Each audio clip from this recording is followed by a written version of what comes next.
Meron pa ho kayong isang, hindi ko alam kung interview o ni-record lang talaga, gaya na banggit nyo. Yung sabi niyo, yung ibang mga tao na hindi namumuhay within their means, may, yung bang naka-squatter, may hila-hilang as. Tuwan-tuwa ako dun eh. Opo. Hindi, ganito yan. Kinukwento ko doon sa mga kaibigan ko kasi. Sabi ko, pare, kailangan tayo, simple lang ang buhay natin. We live within our means. Opo. Tingnan mo yung mga ibang tao dyan. Nakatira na nga sa barong-barong. Nakatira na ng kung saan. Naka-signature na damit. Naka-signature na bag. May aso pang maliit. Mag-aaway na kami nun. Ganun po? Hindi ako kahit papayag. sa mga anak ninyo? Tinutukoy ko to especially sa mga anak ko. Opo. I do not allow them to be going around na magyabang ng kung ano-anong sinusuot at kung ano-anong dinadala. Ngayon, nagpa-interview ako, kailangan daw nakarelo ako, kaya naka-stainless akong relo. Pero usually, hindi ako nagre-relo. Sabi nila, baka daw overacting na wala man lang daw ako relo. Tsaka nagbihis pa ako, dapat round neck t-shirt nga lang ang suot ko eh. Pero ito pong binanggit sa mga, tinuro nyo sa kanila yung mula na maliliit pa sila. Of course. Hindi siya madali eh, no?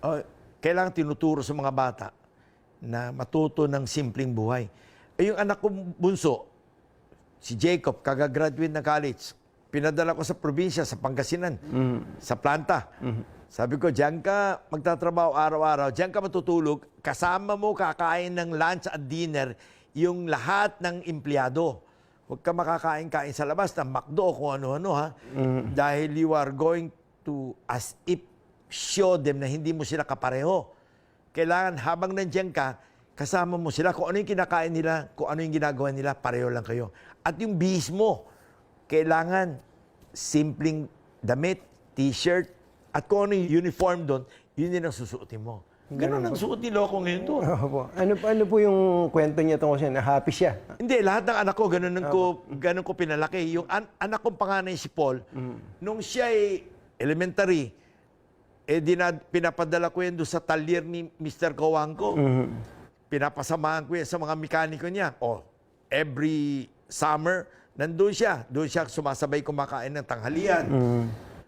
Di nasanay siya. Ang tawag niya sa mga mekaniko, kuya. Ang tawag niya sa mga tubero at electrician, kuya. Ay, lumaki na maayos. Hindi ko po problemahin yun. Pare, kung pinalaki mo yung mga anak mo malalaking ulo, baka makipagsunto ka sa security guard sa kalye yun.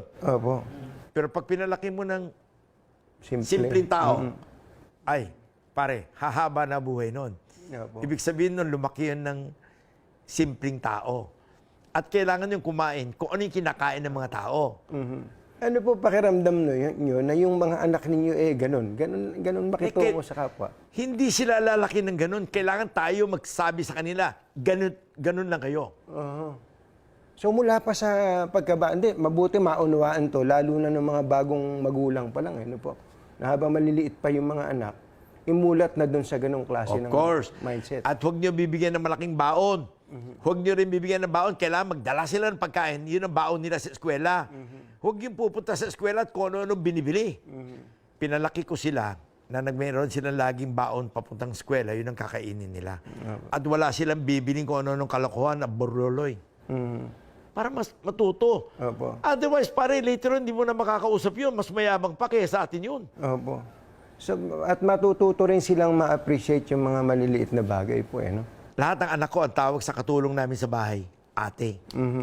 Ang tawag sa lahat ng kasama namin sa bahay, driver or mekaniko, kuya. That's how I brought them up.